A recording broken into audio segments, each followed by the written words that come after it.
Hello and welcome to Best Left Forgotten, The Search for Atlantis. My name is Nathan Quadrio and I'm your director. My name is Miriam Feats and I'm playing Jason O'Donnell. My name is Jess Wolfendale and I'm playing Professor Raymond Sullivan. Let's jump right in. Ah, see her beauty. After all these years, I finally see her in all of her majesty. The lost city of Atlantis. For years, the research community laughed at my theories. They said it had fallen to the oceanic depths, or worse. Never existed at all. But here I see it, not sunk, but hidden. A security measure to protect its greatest treasure. I am but one step away until I can hold Poseidon's trident in my hands. All of these years of research. So many red herrings, so many sad lives lost. To know that the culmination of all my research will come before the evening is out is almost too much to bear. The Führer will be well pleased. Finally, I may sign off. Caspar Weilock, 1936. The city of Atlantis. As you see Weilock and his two aides, as the clouds clear, and before you, you see the city of Atlantis in the ocean, a ruined city of marble and white stone, surrounded by this mysterious, shimmering dome. From the distance, you can see some slight crumbling of peaks, but it still looks beautiful and shines in the light. And suddenly, in the dome, a shimmering, shaking, a glow of some kind, then thunder. And the whole Zeppelin shakes beneath you. The lights go out and then fade back up again. Another pulse. Another rock of thunder. The lights completely black out. Alarmed. As you find yourself rocked again by lightning, and you look up in front of you through the windshield and realize that you were not rocked by lightning, as an enormous tentacle rising up out of the ocean wraps itself around the Zeppelin and begins to crush in and close around you. You can see cracks in the Zeppelin to the side as the fabric begins to flap, and there are kind of frames holding around. You can hear of some kind of gas somewhere around you. What do? I reach out for a back to the plane dock, and we're going to run towards the plane bay to see if we can get back on our little plane and ditch the Zeppelin. Can you both make a nerves cool check, please? I have a basic success. Nothing. Okay. I did say that I had grabbed... Dragging you, Raymond, you trip and fall on a kind of piece of fabric, and you are being dragged along by the bulk of Jason as you are pulled to the seaplane, and you jump back into the seaplane. Can you make a nerves drive check for me, please, Jason? It was low on fuel. I can certainly try. 2 basic successes. Okay, fantastic. As your seaplane launches into life, you kind of just fall out of the bottom of the Zeppelin. Just as behind you, it explodes. Looking around, all of this cloud suddenly surrounds you, but you can see just this little figure next to you. Can you roll a focus detect check, please? Sure. That is 2 basic successes. Lovely. 3 basic successes. Oh, which you could turn to a critical success if you wanted to. Is he on like a little helicopter No. wingsuit? Okay. He is wearing like a flying squirrel wingsuit Yeah.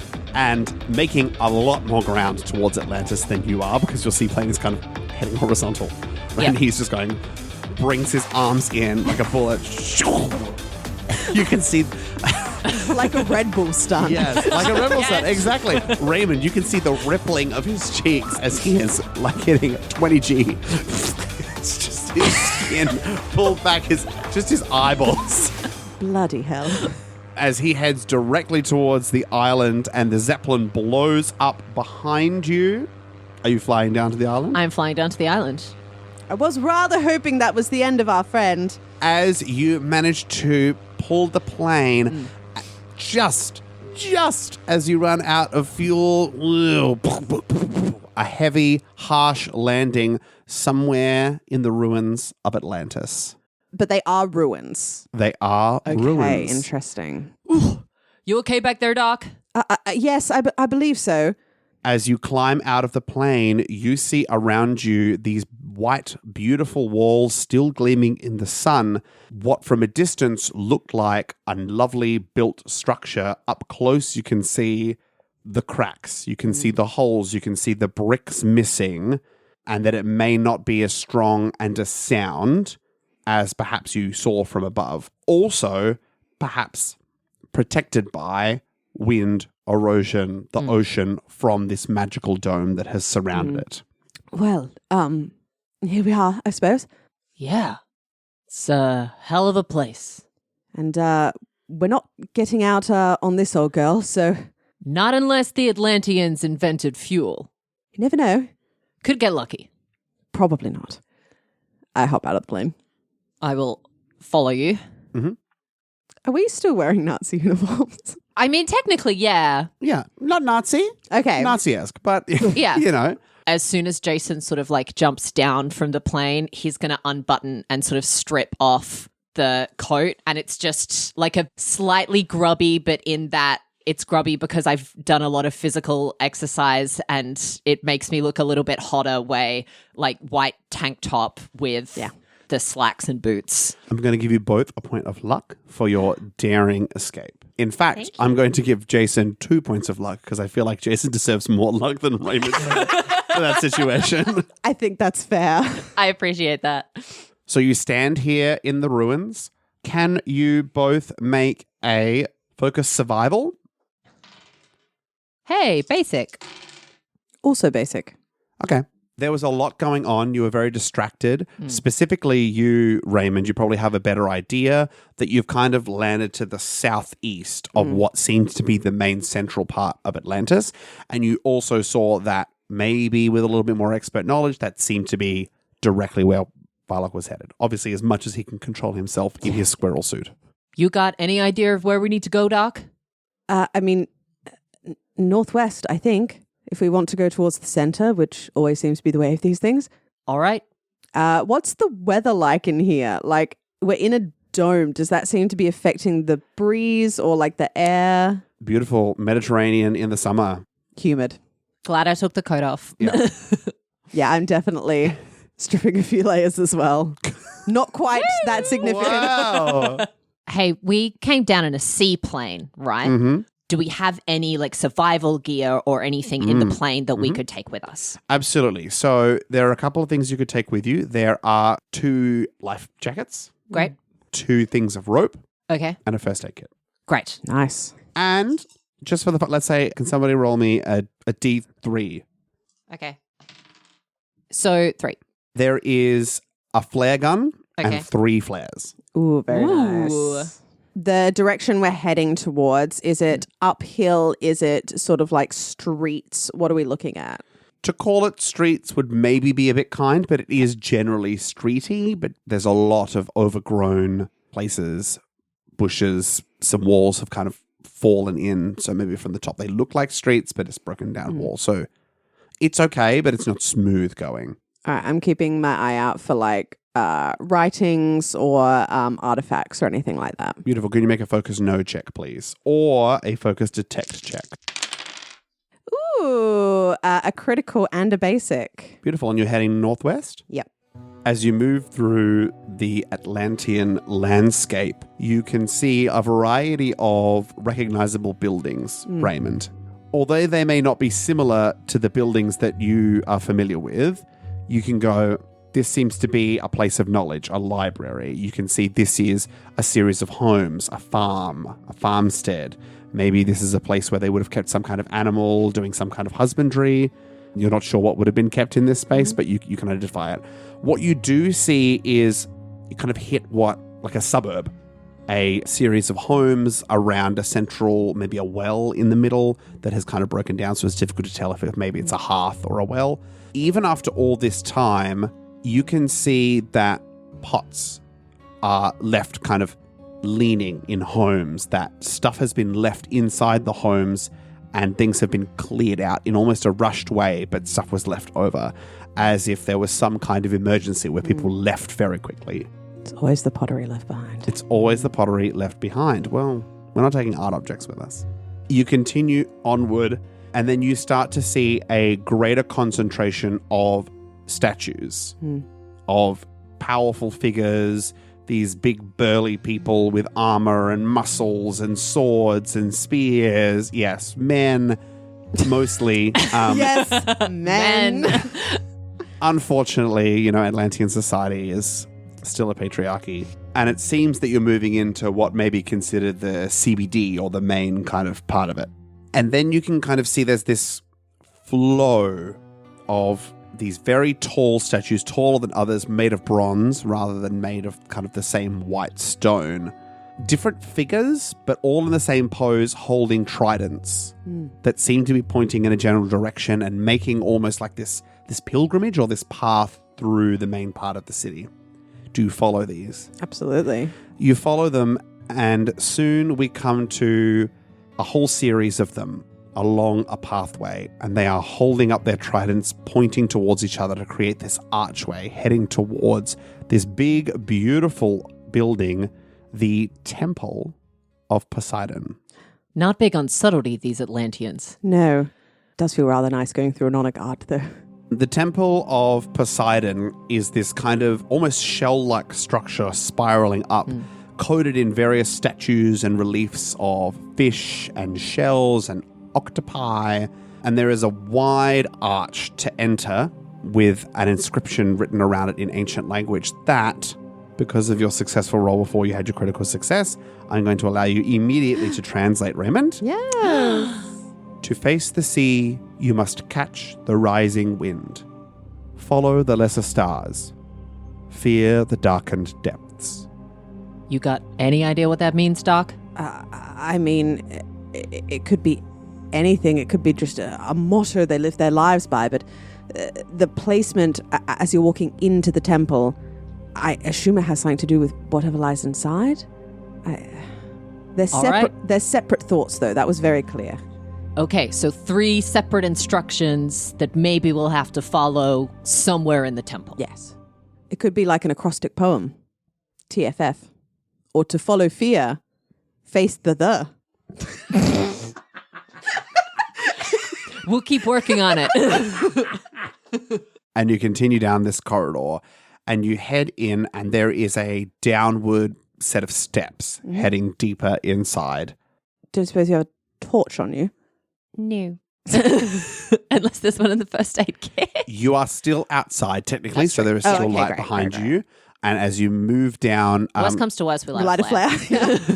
But you don't need to, because you walk down the ramp into a circular room that is surrounded by these long white columns, and there is a ghostly light of shining crystals that are embedded into the wall and into the columns that shine this kind of ethereal blue-white light.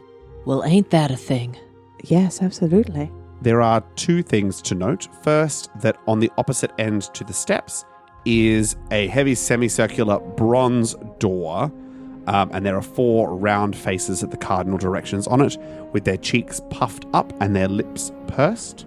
And around the outside of this circular room, there are these kind of carved reliefs in the wall that seem to be telling some kind of story. All right. I'll have a closer look at the reliefs. Certainly.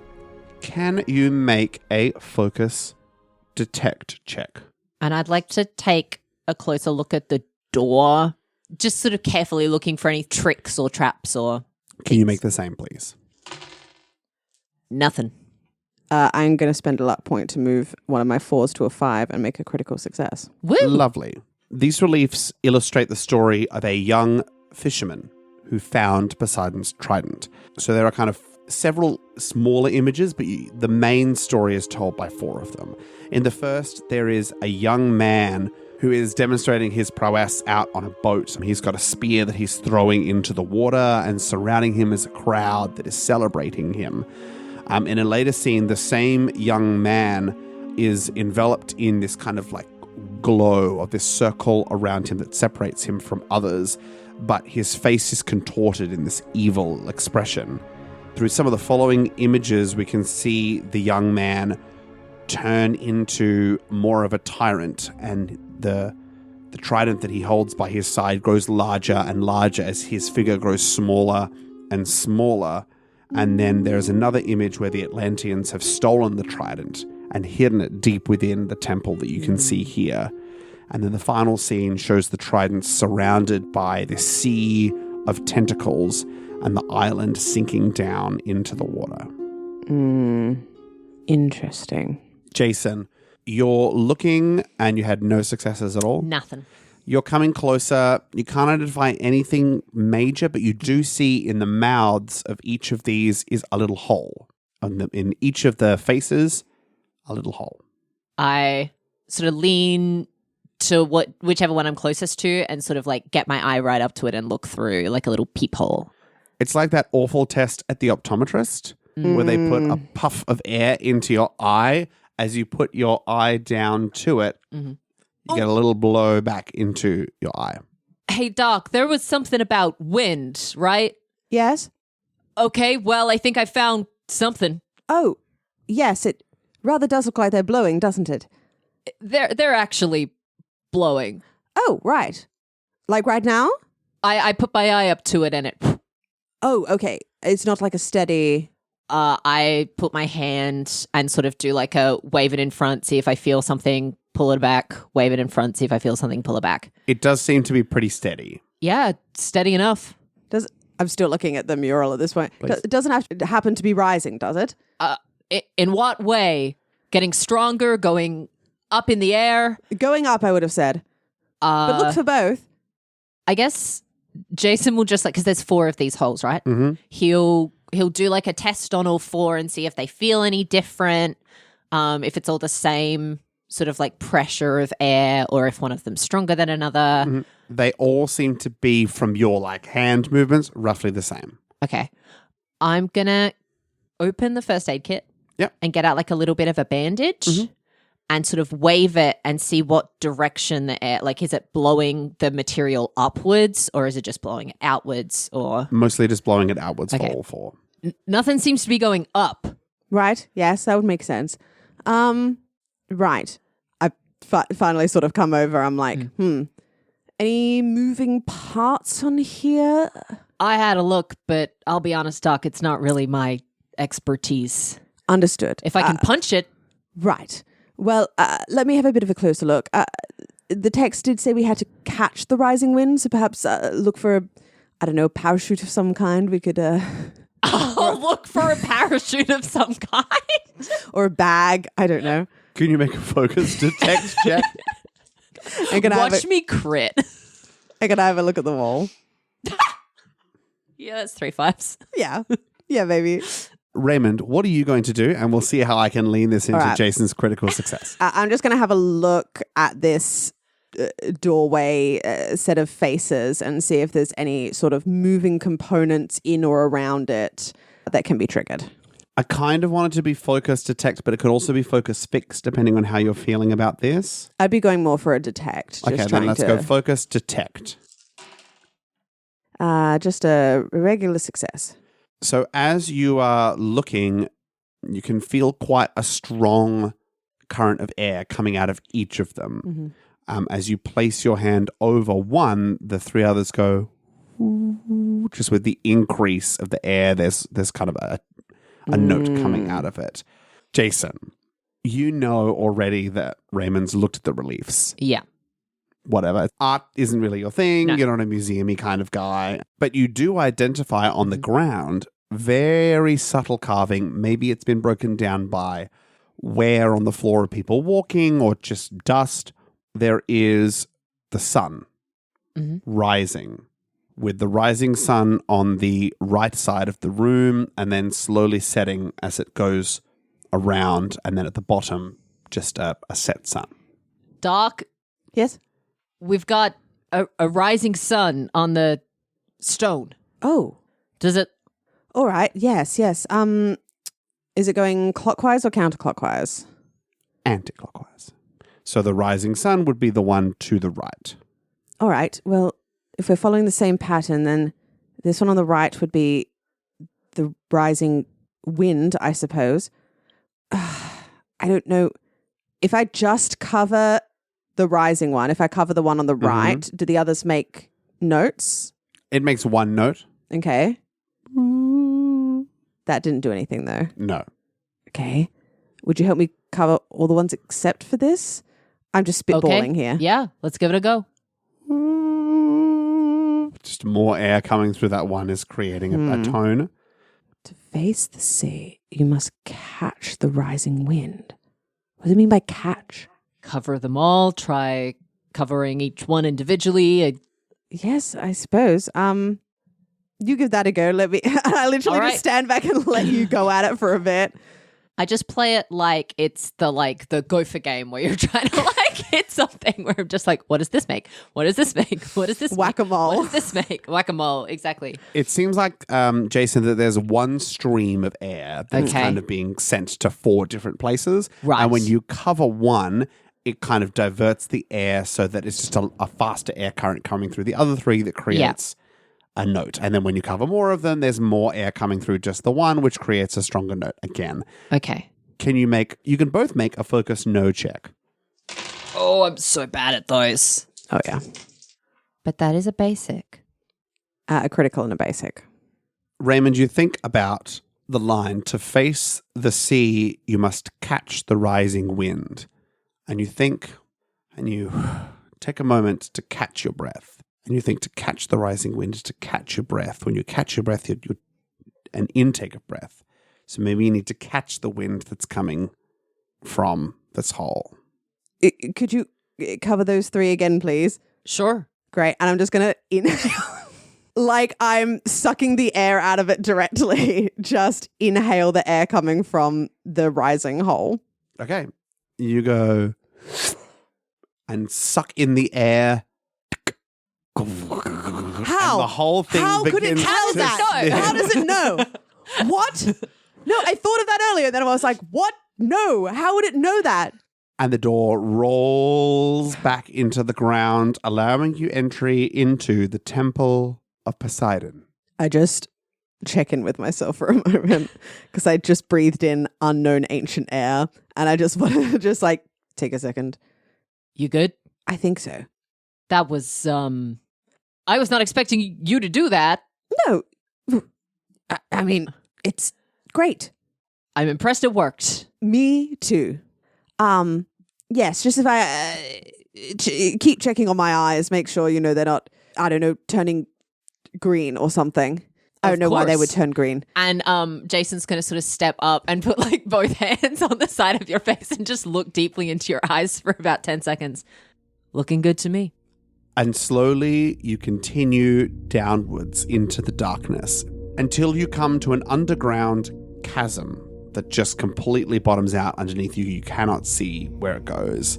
And there is a huge stone bridge that crosses in front of you, dotted with star patterns. Hanging in the air, seemingly from nothing, are more of these glowing crystalline motes. Along the bridge, there are these bronze statues of people with fish tails holding spears, swords, tridents, currently pointed towards the ceiling. But they are waiting carefully, watching the bridge. Well, I prefer a bridge to a boat, eh, Doc? I suppose.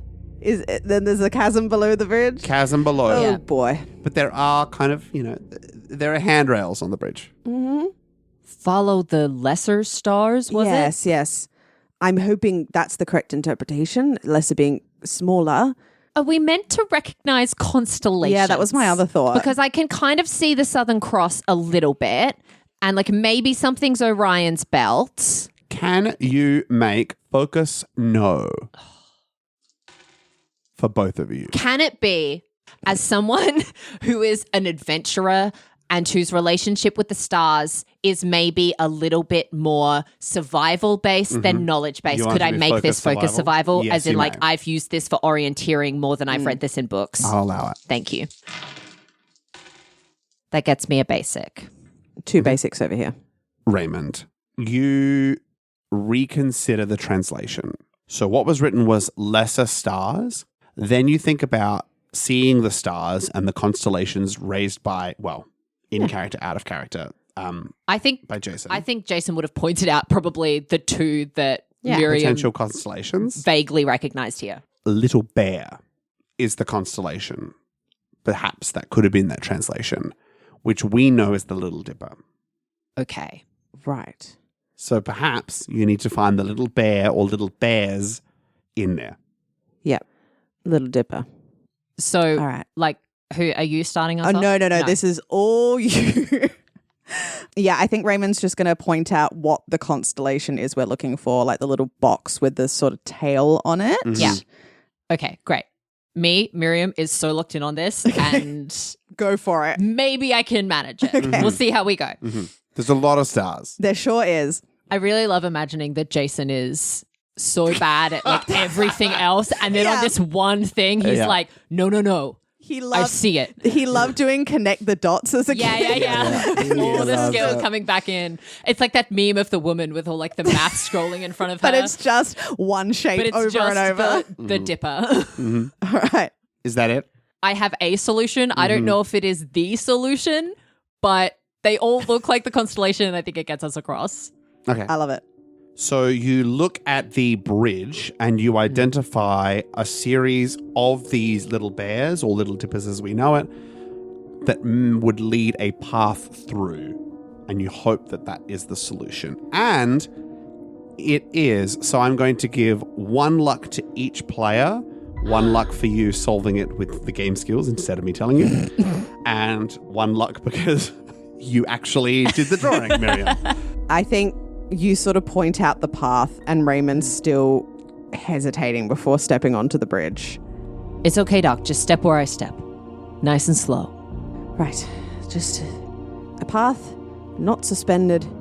We're just playing hopscotch. You ever played hopscotch, Doc? No, I wasn't particularly physically inclined. And slowly, hop by a scotch, you make your way across the bridge perfectly safely and are not attacked by the statues. Incredible. Amazing. You travel further along, the downward slope is slowly kind of flattening out, and you arrive at a large bronze door, and there are kind of tentacles that are coming out, made of bronze, out of the wall around this circular door that are reaching out and looping in around the corridor, creating these kind of bumps on the floor. Right. Well, I think this is where we're supposed to be heading if the reliefs were any clue. Tentacles. The big door said something about fear, right? Yes, fear the darkened depths. Whether that was what was below the bridge behind us. Though it was a separate line, I suppose. You hear this rumble from further in the temple. Right, perhaps we're not the first ones here. I mean, he was moving pretty fast in that He squirrel probably suit. just straight through the atmosphere, through every wall in here. I just think he flew over the bridge. Oh, yes, Straight I down. see. Yeah. I'm looking at these bumps on the floor, these tentacles. Sure. It's they just seem to be coming out from around the door, and you could just open the door. All right. This Does seems too easy. My guess, Doc, is that whatever's behind that door is probably very dangerous. Right. And I sort of swing the gun that's been across my back round to the front to sort of have it ready. Okay. I'll sort of awkwardly bring my backpack around and dig around and just grab the loose handgun I have in there and take that out and hold it. Another rumble. Right. After you. You got it. You pull, Yeah. and as you pull, you kind of nudge some of the tentacles. And around the tentacles, the rock begins to break and shatter as the movement of these bronze tentacles causes the whole space behind you to close in. And what do you do? So is the door open? So the door is open. Okay. And behind you, the tentacles are kind of like almost like a claw, like closing in the space behind you. All right, in we go. Yep, I'm pushing you forward. Yeah. You push forwards. Jason, can you make a nerves stunt check, please? I sure can.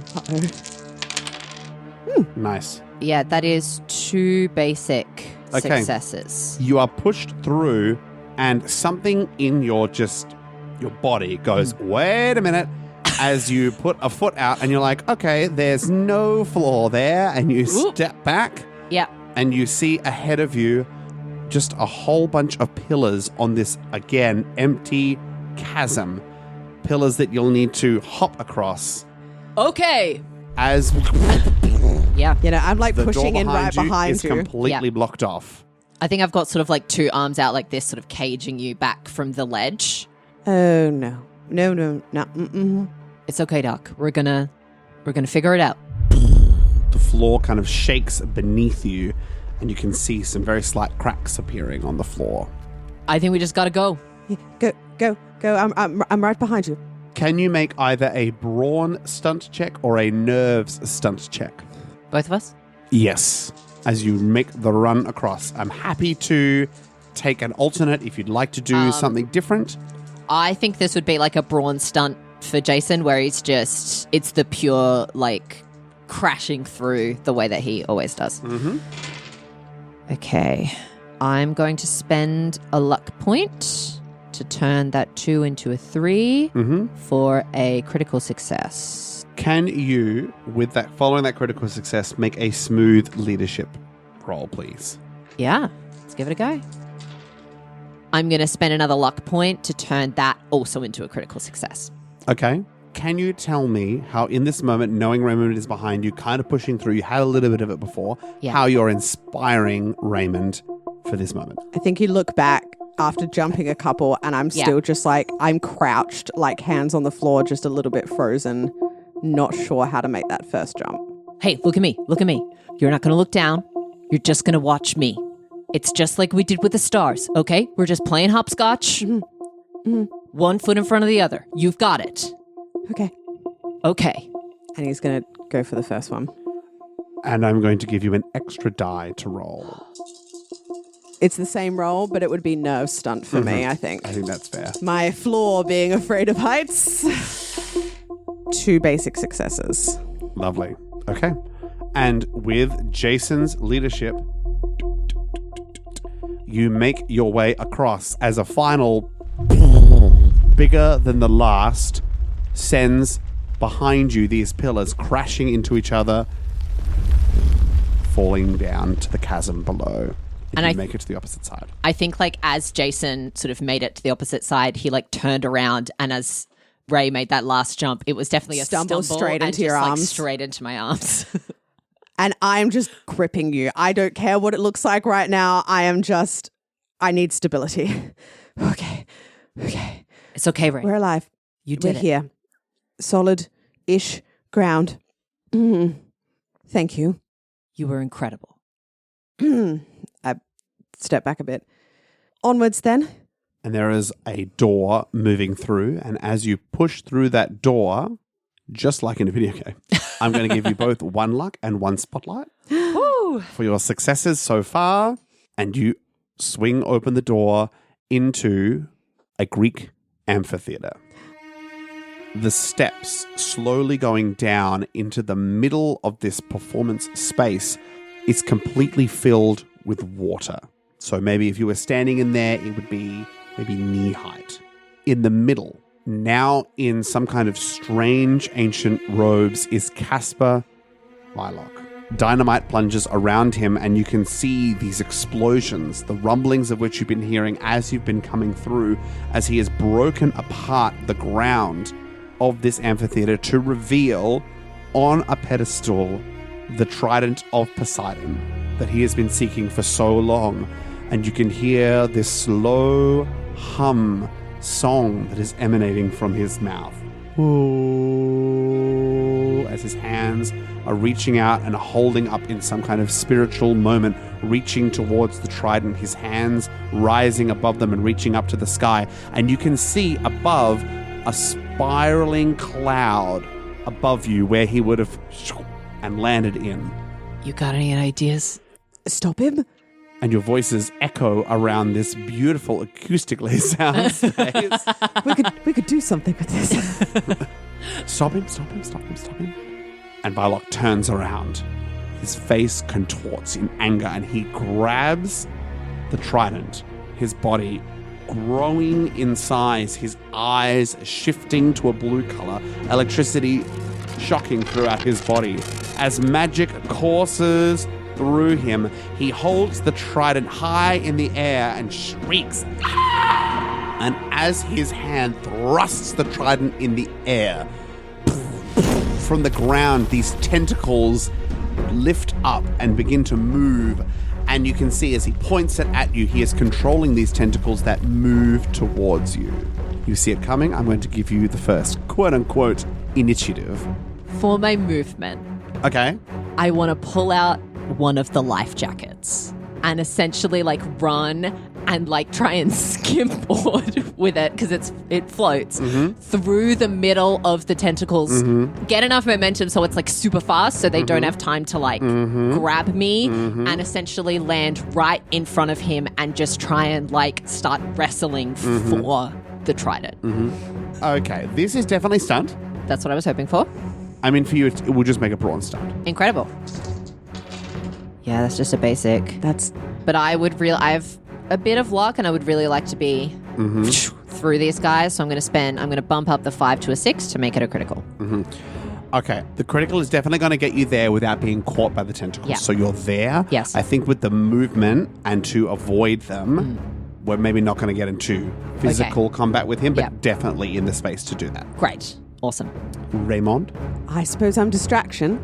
I think I'm just strafing off to the left, just trying to distract the tentacles as much as possible, get them heading towards me. I'm just firing off some wild shots towards them to try to get them to follow my lead. Amazing. Can you make a nerves shoot check for me, please? Oh boy. Oh, that's a basic success. Okay.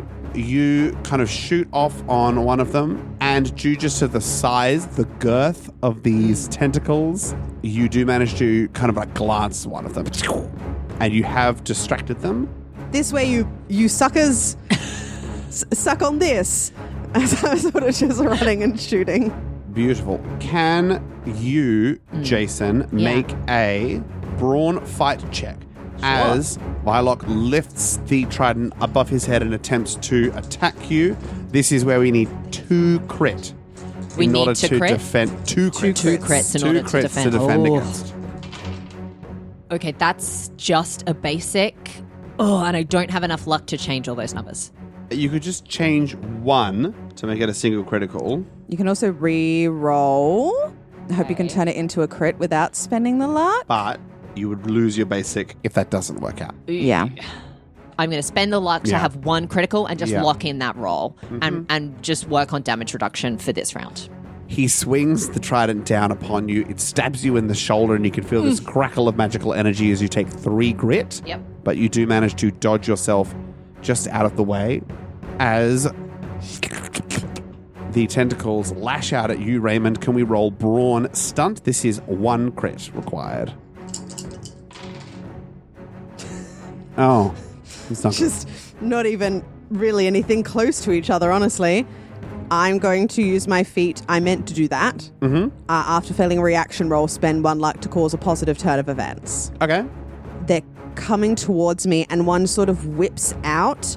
I see it coming, and so I almost use it to buoy me down a little bit towards the arena and sort of land in the water. A little bit further away from the tentacles, they now have to catch up, and a little bit closer to everything that's going on in the center. Amazing. We're going to go back to you two.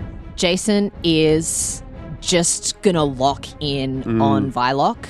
What Jason is going to try and do is try and like slip in so he's like back to Varlock's chest between him and the trident, and I want to try and like wrestle it and swing it down and push it down so Varlock stabs it into his own foot. Sounds great. Yeah. It's going to be a brawn. He's going to make a brawn force, It is going to be a brawn force. which is only 5 dice, not 6. You do have 2 spotlights, though. Yeah, I'm just going to burn a spotlight. I have 2. Okay. We'll be fine. You slam his own weapon down on his foot. The magic, not realizing it is attacking its owner, crackles in, and his leg completely gives out beneath him.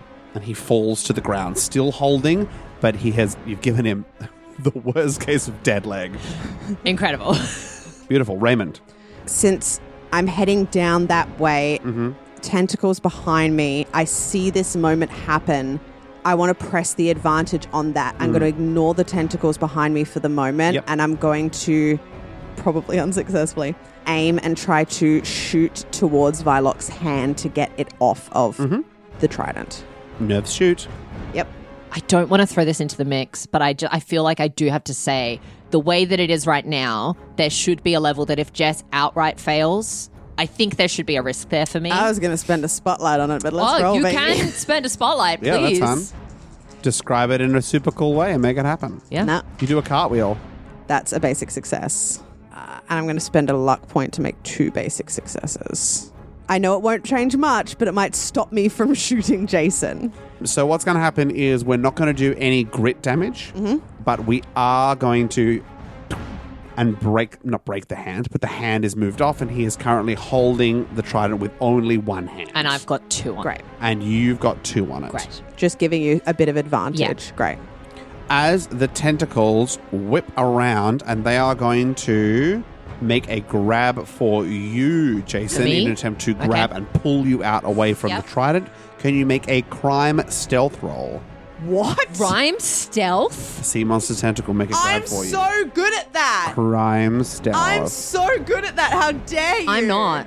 Crime I get 4 dice on stealth. this. That's 6 dice for me. What level of success do I need? Critical, I Critical, imagine? yes. Oh my gosh. On 4 dice. Not impossible. Not impossible. Oh my god! 3 ones! Ow! Okay. No luck needed. As the tentacles loop out to grab you by the feet and kind of try to pull you under, how do you avoid them? I think, because I've got 2 hands on this trident that is still wedged down into his foot, I think I use it as like a lever, and as it sweeps my feet, I jump up and I sort of land and I like crack my heels down on the tentacle so it like lurches back. Lovely. Can you take a luck for me, please? Nice. Raymond. Yes. Wylok is going to use his space to kind of try and shake his trident a little bit. Shake his trident back and forth. And the sea monsters are going to kind of drop down to the ground, heavy, causing debris to fall down from above you. Can you make a nerves awareness check, please? Not too bad. Okay. It's a basic success. Okay, so you are going to take 2 grit of damage as some rocks fall around you. It's okay, we healed you up. It's your turn. I think Jason sort of looks at the dock on the ground now, having been hit by the rubble. If this doesn't work, get out of here. And then I'm going to like lift the trident up, spin, pivot as much as I can, and just drive it into his heart. Can you make a brawn fight check? This is 6 dice. I'm going to roll it. Do I need a critical or 2 criticals? It's a critical against his defense. Okay. That is a critical. An extreme is 4 dice. Yeah. Okay. Yeah. Then I'm going to spend a luck to make it 4 5s. And I think I want to do it so it pushes him over and he's flat against the ground. And the trident sort of like spears right through him and into the stone underneath, pinned. And with that extreme success, you stab it through, giving him 6 grit of damage, removing all of his grit. You pierce him down onto the platform. And underneath him, the whole floor begins to crack open as the creature grabs the trident and slowly begins to drag him down into the water as this entire theater slowly begins to fill with water from underneath Atlantis. And you need to get out. Jason, using the tentacles as levers, to just climb up And then the second I'm up to the surface, I'm just swimming towards Ray. Mm-hmm. Beautiful. Can you make a brawn stunt check, please, Raymond? Yeah, I think I'm just essentially heading towards the center so that by the time the water reaches me, I'm directly below the hole in the roof. Yep. And then just riding it up, just trying to make my way towards... so we're going up together. Yeah. Okay, that was a basic. Beautiful. So you come together and you bring yourself up as slowly the entire island of Atlantis sinks down into the ground. And you're just going to watch that happen? I mean, I look for some sort of thing I can pick up on the way out, like a souvenir, an artifact, something that proves Atlantis is real.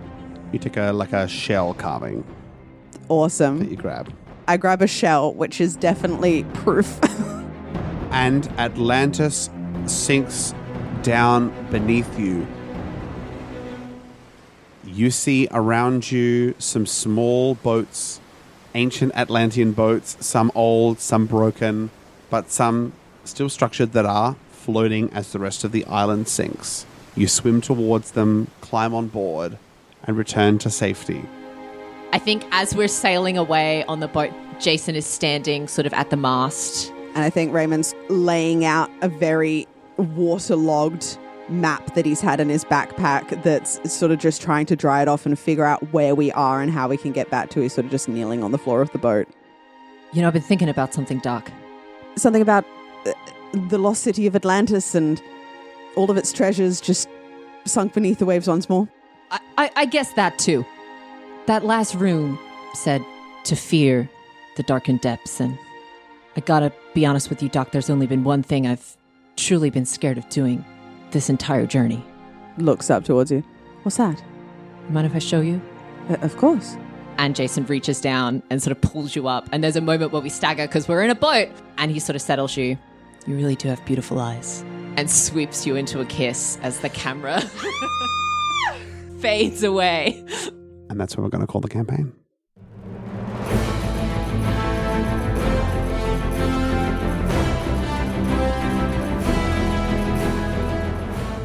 You've been listening to Best Left Forgotten.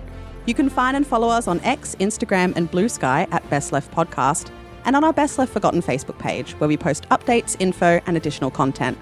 A full song and artist list for this episode can be found in the description. Our cover art is by Irit Mogilevsky, who can be found on Instagram at irit.mog. Thanks to Jess Wolfendale, our editor, Miriam Feats, our social media manager, and Nathan Quadro, our producer. If you enjoyed our episode today, please leave a review and tell your friends.